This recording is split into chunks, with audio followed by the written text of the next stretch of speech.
EPS 95 scheme కింద పనిచేస్తున్న ఉద్యోగస్తులకి మరియు ఈపీఎస్ 95 పెన్షన్స్కి నా నమస్కారాలు.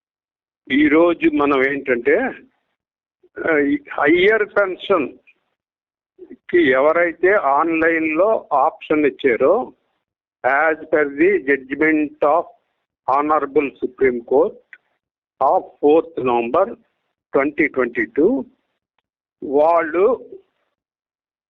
కొంతమంది ఏంటంటే ఈ డిమాండ్ నోటీస్ ఏదైతే ఉందో ఆ డిమాండ్ నోటీసులో ఉన్న అమౌంట్ని మనం ఇప్పుడు కడితే మనకి లాభమా నష్టమా అనే ఆలోచనలో కూడా కొంతమంది ఉన్నారు. ఈ ఆలోచన ముఖ్యంగా ఎందుకు వస్తుంది అంటే మనం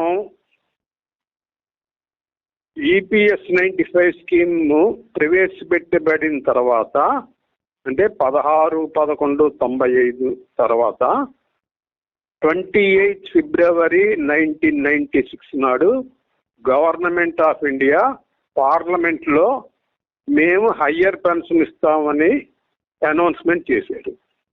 వాళ్ళ అనౌన్స్మెంట్ ప్రకారం 16th March 1996 నాడు గెజిట్ నోటిఫికేషన్ వచ్చింది. ఆ గెజిట్ నోటిఫికేషన్ వచ్చినప్పుడు మనకి ఇప్పుడున్నంతగా సోషల్ మీడియా కానీ నెట్ కానీ అభివృద్ధి చెందలేదు. అందుచేత అప్పుడంతా మన సర్క్యులర్స్ మీదే అంటే హార్డ్ కాపీస్ ఆఫ్ సర్క్యులర్స్ మీదే అందరూ ఆధారపడి ఉండేవారు. అందువలన చాలామందికి ఈ గెజిట్ నోటిఫికేషన్ గురించి తెలియకపోవడం ఒక విషయం అయితే హయ్యర్ పెన్షన్ అంటే ఏ విధంగా క్యాలిక్యులేట్ చేస్తారు, మనకి ఫ్యూచర్లో ఏ విధంగా లాభం ఉంటుంది అన్నది కూడా ఏ ఎంప్లాయీకి కూడా ఎవరు సరిగ్గా వివరించి చెప్పలేదు. అది కాకుండా ఈ హయ్యర్ పెన్షన్కి ఎలిజిబిలిటీ ఉన్న ఎంప్లాయీస్ ఎక్కడైతే పనిచేస్తున్నారో ఆయా సంస్థలు కూడా ఈ విషయం మీద అవగాహన క్లాసులు కూడా కండక్ట్ చేయలేదు. అంటే సపోజ్ హెచ్ఏఎల్ హైదరాబాద్లో ఉంది, బిహెచ్ఏఎల్ ఉన్నది, లేకపోతే ఓఎన్జీసీ ఉన్నది. ఈ ఆర్గనైజేషన్స్ అన్నీ 1996లో ఉన్నవే, అంతకుముందు ఎప్పుడో స్థాపించారు. ఆ ఇయర్లో ఉన్న ఆర్గనైజేషన్స్ ఇది. అదేవిధంగా స్టేట్ లెవెల్ ఆర్గనైజేషన్స్ ఏపీఎస్ఆర్టీసీ, లేకపోతే వేరే కొన్ని వేరే corporations BC SC ST corporations వీటిల్లో అవగాహన క్లాసులు కండక్ట్ చేయలేదు. అందుచేత చాలామంది ఆ జీవో గెజిట్ నోటిఫికేషన్ ఏదైతే ఉందో ఆ గెజిట్ నోటిఫికేషన్ గురించి తెలియకపోవడం వల్ల అప్పుడు వీళ్ళు హయ్యర్ పెన్షన్కి అప్లై చేయలేదు. తర్వాత హయ్యర్ పెన్షన్ యొక్క ఉపయోగం తెలుసుకున్న తర్వాత చాలామంది కోర్టులను ఆశ్రయించారు. కోర్టులను ఆశ్రయిస్తే మరి కోర్టుల్లో ఈ సమస్య దాదాపు 18 సంవత్సరాల వరకు డ్రాగ్ ఆన్ అయ్యి ఆఖరికి మనకి 4th November 2022 నాడు జడ్జిమెంట్ వచ్చింది. మరి మనం హయ్యర్ పెన్షన్ యొక్క ఉపయోగాలు లేటుగా తెలుసుకున్నందువలన మనం కోర్టుని ఆశ్రయించాల్సి వచ్చిందన్నమాట. ఎందుకంటే అప్పటికే EPFO higher pension options accept చేయడం మానేసింది. అందుచేత మనం కోర్టును ఆశ్రయించాల్సి వచ్చింది. మరి ఇప్పుడు కోర్టు మనకి అనుకూలంగా తీర్పిచ్చినప్పుడు మనం పాత కంట్రిబ్యూషన్స్ తాలూకా డిఫరెన్స్ ఏదైతే ఉందో అది ఇంట్రెస్ట్తో సహా ఇప్పుడు కట్టవలసి వస్తుంది. అంటే ఎట్ ఏ టైం మనం కడుతున్నాం. అందువలన మనకి డిమాండ్ నోటీస్ చూడగానే ఎంత అమౌంట్ ఇప్పుడు కట్టవలసిన అవసరం ఉందా అనే ఒక ఆలోచన వస్తుంది. అదే మనకి రెగ్యులర్గా ఈ హయ్యర్ కంట్రిబ్యూషన్ రికవర్ అయి ఉంటే ఇటువంటి ఆలోచన వచ్చి ఉండేది కాదు. అందువలన కొంతమంది ఏమనుకుంటున్నారంటే ఇప్పుడు వచ్చిన పెన్షనే మనకు చాలు, ఈ ఇన్ని డబ్బులు ఇప్పుడు ఎక్కడి నుంచి తెస్తాము, ఏ విధంగా కడతాము అనే ఆలోచనలో కొంతమంది ఉన్నారు. అటువంటప్పుడు మనం ఇప్పటి వరకు కట్టిన అమౌంట్ ఎంత, దానికి ఇంట్రెస్ట్ కలిపితే, అంటే ఇంట్రెస్ట్ అంటే ఈపీఎఫ్ఓ ప్రతి సంవత్సరం డిక్లేర్ చేసిన ఇంట్రెస్ట్ రేట్ ప్రకారం ఇంట్రెస్ట్ కలిపితే ఎంత అవుతుంది, దాని మీద మంత్లీ ఇంట్రెస్ట్ అంటే ఈపీఎఫ్ఓ రేట్ ప్రకారం మంత్లీ ఇంట్రెస్ట్ ఎంత వస్తుంది, మనకి పెన్షన్ ఎంత ఇస్తున్నారు అన్నది ఒకసారి మనం పరిశీలిద్దాం. సపోజ్ ఒక ఎంప్లాయీ ఉన్నాడు, అతను 28వ తారీఖు ఫిబ్రవరి 2022కి అతనికి 58 ఏళ్ళు నిండిపోయాయి. అంటే 1 మార్చి 2022 నుంచి అతనికి 59వ సంవత్సరం ప్రవేశించింది. అతను బిహెచ్ఈలో పనిచేస్తున్నాడు అనుకుందామండి. అతను ఒక ఆఫీసులోనో లేకపోతే ఒక టెక్నికల్ సైడ్ ఒక సూపర్వైజర్గానో, ఆఫీసులో ఒక సీనియర్ అసిస్టెంట్ ఆ క్యాడర్లో, లేకపోతే ఆఫీసులో సూపర్వైజర్ క్యాడర్లోనో, లేదా టెక్నికల్ సైడ్ ఒక సూపర్వైజర్ క్యాడర్లోనో, లేదా ఇంజనీర్గా గానో పనిచేస్తున్నాడు అనుకుందాం. ఆయన కంట్రిబ్యూషన్ ఎంత కట్టాడు అంటే, ఇప్పుడు బిహెచ్ఎల్లో అది మహారత్న కంపెనీ, అందువలన అక్కడ జీతాలు ఎక్కువగానే ఉంటాయి. అందువల్ల 16/11/95 నాటికే నేను చెప్పిన ఈ క్యాడర్స్ యొక్క శాలరీ ఖచ్చితంగా 5,000 రూపాయలు ఉంటుంది. 5,000 రూపాయలు ఉందా లేదా అని తెలుసుకోవాలంటే మనం ఏం చేయాలంటే, మన సపోజ్ 28 ఫిబ్రవరి 2022 నాడు ఎవరికైతే 58 ఏళ్ళు నిండాయో వాళ్ళకి ఆల్రెడీ లోయర్ పెన్షన్ శాంక్షన్ అయిపోయి ఉంటుంది. ఎందుకంటే అప్పటికి సుప్రీంకోర్టు జడ్జిమెంట్ రాలేదు. అందుచేత అతను లోయర్ పెన్షన్ శాంక్షన్ అయిన ఆర్డర్ తీసి చూస్తే అందులో ఒక కాలం ఉంటుంది, wages as on 15th November 1995 అని ఒక కాలం ఉంటుంది. అక్కడ అతనికి 5,000 రూపీస్ కనిపిస్తుంది అన్నమాట. అంటే ఏంటంటే 15/11/95 అన్నది ఎంప్లాయీస్ ఫ్యామిలీ పెన్షన్ స్కీమ్ 1971 యొక్క ఆఖరి రోజు. అంటే ఆ రోజు వరకు మాత్రమే ఆ స్కీమ్ ఉందన్నమాట. అందుకని ఆ రోజు నాడు వేజెస్ ఎంత ఉన్నాయన్నది ఈ కాలం తెలుపుతుంది అన్నమాట. మరి ఆ రోజు సీలింగ్ ఎంత అంటే 5,000. ఈ ఎంప్లాయీస్ ఫ్యామిలీ పెన్షన్ స్కీమ్లో మన కంట్రిబ్యూషన్స్ అన్ని విత్ ఇన్ సీలింగే కట్టాం మనం. అందువలన మనకి ఆ రోజు మ్యాక్సిమం కంట్రిబ్యూషన్ అన్నది విత్ ఇన్ ది సీలింగే మనం చెల్లించాం. కాబట్టి మన వేజెస్ 5,000 కంటే ఎక్కువ ఉన్న 15/11/95 నాడు 5,000 కంటే ఎక్కువ ఉన్న అక్కడ ఆ కాలంలో 5,000 చూపిస్తుంది అన్నమాట. మరి ఆ పెన్షన్ పేమెంట్ ఆర్డర్ తీస్తే మన వేజెస్ ఎంత ఉన్నాయని తెలుస్తుంది. సాధారణంగా బిహెచ్ఎల్లో నేను చెప్పిన క్యాడర్స్కి ఖచ్చితంగా 5,000 రూపీస్ ఉంటుంది. మరి 5,000 రూపీస్ ఉన్నప్పుడు అతను 16/11/95 నుంచి 31/5/2001 వరకు 417 రూపాయలు కట్టాడు అతను. అంటే 5,000 మీద 8.33% అంటే 417 అవుతుంది అన్నమాట. తర్వాత 1/6/2001 నుంచి 31/8/2014 వరకు అతను 6,500 సీలింగ్ మీద 8.33% కట్టాడు. అంటే 541 రూపాయలు కట్టాడు. అదే 1/9/2014 నుంచి 28/2/22 అంటే అతను 58 ఏళ్ళు నిండిన రోజు వరకు అతను 15,000 సీలింగ్ మీద 1,250 రూపీస్ కంట్రిబ్యూషన్ కట్టాడు. అంటే 15,000 మీద 8.33% = 1,250.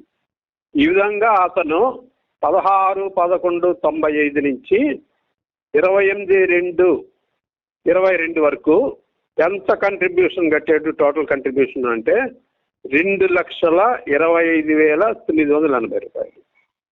2,25,980 రూపాయలు. మరి ఎంప్లాయీస్ ప్రావిడెంట్ ఫండ్ ఆర్గనైజేషన్ మనకి 23, 24 వరకు ఇంట్రెస్ట్ రేట్స్ ఆల్రెడీ డిక్లేర్ చేసింది. కాబట్టి ఈ 2,25,980 రూపాయలకి ఇంట్రెస్ట్ కలిపితే 6,66,944 రూపాయలు అవుతుంది. 6,66,944 రూపాయలు అంటే 2,25,980 రూపాయల మీద 195% ఇంట్రెస్ట్ వచ్చింది. అంటే అప్పుడు ఈ ఫిగరు 6,66,944 రూపాయలు అయింది. మరి ఈ 6,66,944 రూపాయల మీద మనం ఏం చేద్దామంటే ఒక 7% ఇంట్రెస్ట్ మాత్రమే తీసుకుందాం. యాక్చువల్గా నెక్స్ట్ ఇయర్ ఈపీఎఫ్ఓ డిక్లేర్ చేసిన అమౌంట్ ఇంట్రెస్ట్ రేటు 8.15, కానీ నేను ఇక్కడ 7% తీసుకున్నాను. 7% తీసుకుంటే ఇతనికి 3,891 రూపీస్ వస్తుంది. అంటే 6,66,944 రూపాయలకి 7% పెర్ యానం ఇంట్రెస్ట్ తీసుకుంటే ఇతనికి మంత్లీ వచ్చే ఇంట్రెస్ట్ 3,891. కానీ ఇతనికి వచ్చిన పెన్షన్ ఎంత అంటే, పెన్షన్ అంటే ఈపీఎస్ 95 కంట్రిబ్యూషన్స్ మీద ఇతనికి వచ్చిన పెన్షన్ అంటే 16/11/95 నుంచి 28/2/2022 వరకు ఇతను కట్టిన ఈపీఎస్ కంట్రిబ్యూషన్స్ మీద ఇతనికి పెన్షన్ ఎంత ఇచ్చారంటే 3,607 రూపాయలు. 3,607 రూపాయలు అంటే ఇది మంత్లీ ఇంట్రెస్ట్ ఏదైతే ఉందో 3,891కి 284 రూపాయలు తక్కువ అన్నమాట. మరి ఇతని విషయంలో ఇతను ఇంతవరకు కట్టిన కంట్రిబ్యూషన్ అలాంగ్ విత్ ఇంట్రెస్ట్ మీద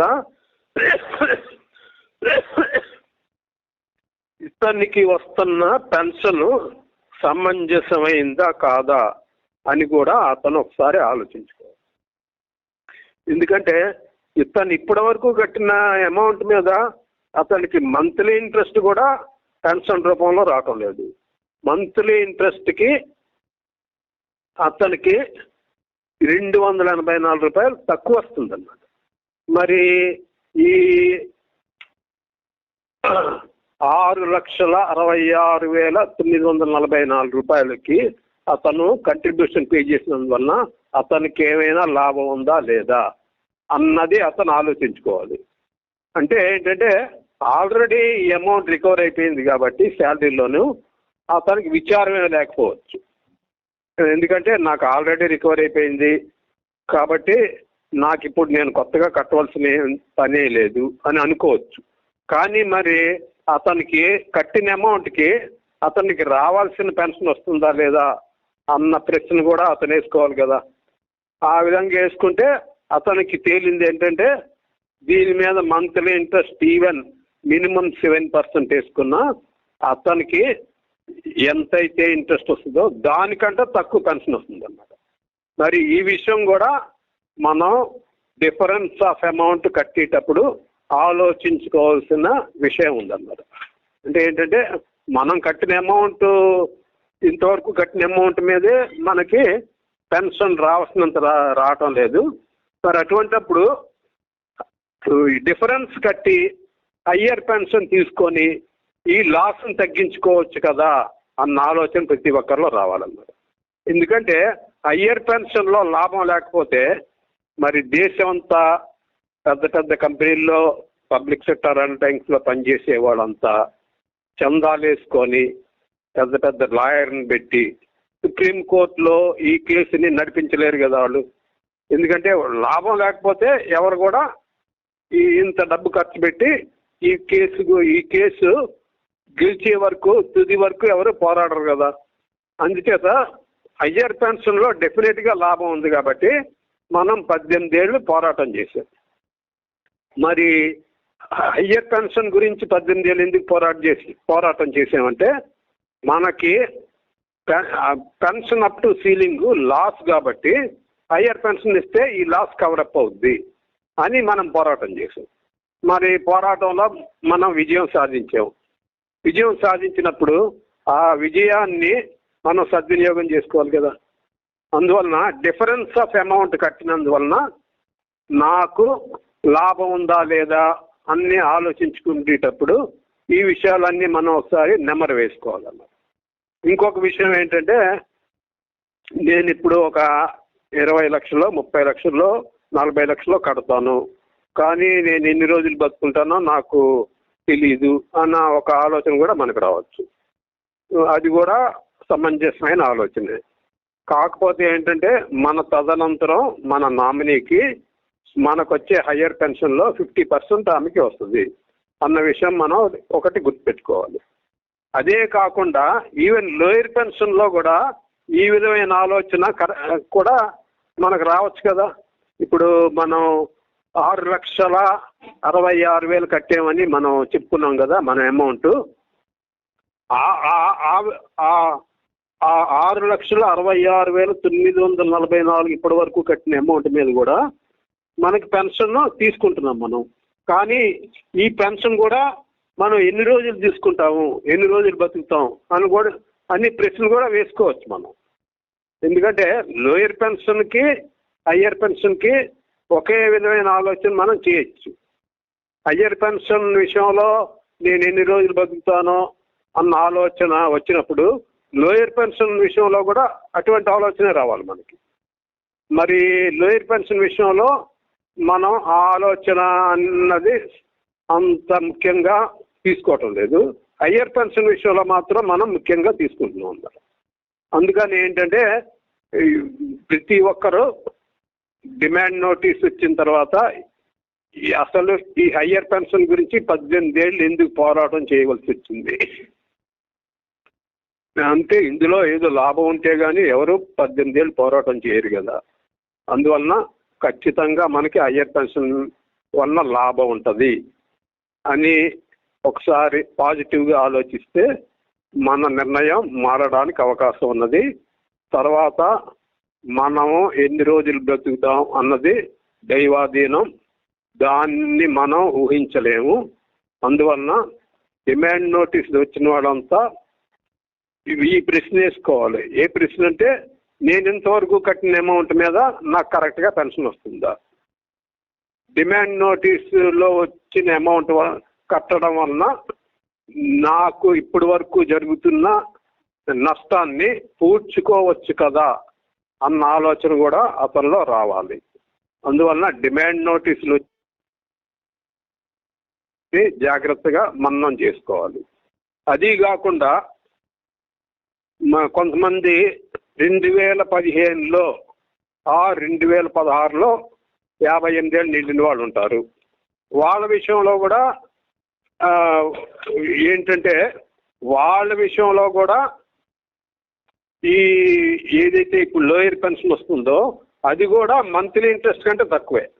ఉదాహరణకి 2015లో ఫిబ్రవరి 28వ తారీఖు 2015లో ఒక అతనికి 58 ఏళ్ళు నిండాయి. అంటే 1 మార్చి 2015 నుంచి అతనికి 59వ సంవత్సరం ప్రవేశించింది. అతను కట్టిన అమౌంట్ అంటే నేను ఇందాక బిహెచ్ఎల్ ఎగ్జాంపుల్ తరహా ఎగ్జాంపుల్ తీసుకుంటే అతను కట్టిన అమౌంట్ 1,20,980 రూపాయలు. 1,20,980 రూపాయలు. దానికి ఇంట్రెస్ట్ కలిపితే 2,95,847 రూపాయలు. మరి ఇతనికి ఈపీఎఫ్ఓ 2015-16కి 8.80% ఇంట్రెస్ట్ డిక్లేర్ చేసింది. మరి ఈ అమౌంట్ ఏదైతే ఉందో 2,95,847 రూపాయలు ఉందో దాని మీద అతనికి మంత్లీ 2,170 రూపీస్ ఇంట్రెస్ట్ వస్తుంది. అతనికి మరి పెన్షన్ ఎంత వస్తుంది అంటే 16/11/95 నుంచి 28/2/2015 వరకు అతను కట్టిన కంట్రిబ్యూషన్స్ మీద 1,798. అంటే ఇక్కడ రూపాయలు అతనికి మంత్లీ ఇంట్రెస్ట్ కంటే పెన్షన్ తక్కువ వస్తుంది. అందువలన ఇతనికి కూడా ఇక్కడ లోయర్ పెన్షన్ వలన లాసే జరుగుతుంది. అది కాకుండా ఇతను ఇప్పుడు డిఫరెన్స్ కట్టడం వలన 2015 నుంచి అంటే 1 మార్చి 2015 నుంచి 2024 వరకు అంటే 9 సంవత్సరాలు అతనికి ఎరియర్స్ వచ్చేస్తాయి. ఎరియర్స్ వచ్చినప్పుడు అతను ఎంత కట్టాడో ఆ మొత్తం అమౌంట్ అతనికి ఎరియర్స్ రూపంలో తిరిగి వచ్చేస్తుంది. ఈవెన్ ఎక్స్ట్రా అమౌంట్ కూడా వస్తుంది అన్నమాట. అందువలన ఇతను విషయంలో కూడా లోయర్ పెన్షన్ వలన లాస్ ఉన్నా సరే ఆ లాస్ ఇప్పుడు కవరప్ అయిపోతుంది అన్నమాట. అందువలన ఇతను కూడా ఈ డిఫరెన్స్ అమౌంట్ కట్టడానికి ఎట్టి పరిస్థితుల్లో సంకోచించవలసిన పని లేదు. ఎందుకంటే 2015లో ఇతనికి 28 ఫిబ్రవరి నాడు 58 ఏళ్ళు నిండాయి. మరి 2017 నుంచి 9 సంవత్సరాలు అతను బతికే ఉన్నాడు కదా. మరి బతికే ఉన్నప్పుడు 9 సంవత్సరాలు అతనికి ఎరియర్స్ ఇవ్వాలి. అంచేత అతను ఎంత కట్టాడో ఆ అమౌంట్ యాజ్గా అతనికి రిటర్న్ వచ్చేస్తుంది. ఈవెన్ ఎక్కువ కూడా వస్తుంది అతనికి. అందువలన ఇతను నిస్సంకోచంగా డిమాండ్ నోటీస్లో ఉన్న అమౌంట్ కట్టచ్చు. మరి 22 ఫిబ్రవరి 28వ తారీఖు నాడు ఎవరికైతే 58 ఏళ్ళు నిండాయో వాళ్ళు మాత్రం ఈ డిమాండ్ నోటీస్లో ఉన్న అమౌంట్ కట్టేటప్పుడు వాళ్ళు ఆలోచించుకోవాలి, నేను ఇంతవరకు కట్టిన అమౌంట్ వల్ల నాకేమైనా లాభం వచ్చిందా లోయర్ పెన్షన్లో అన్నది ఆలోచించుకొని వాళ్ళు సముచిత నిర్ణయం తీసుకుంటారని నేను ఆశిస్తున్నాను. Thank you very much.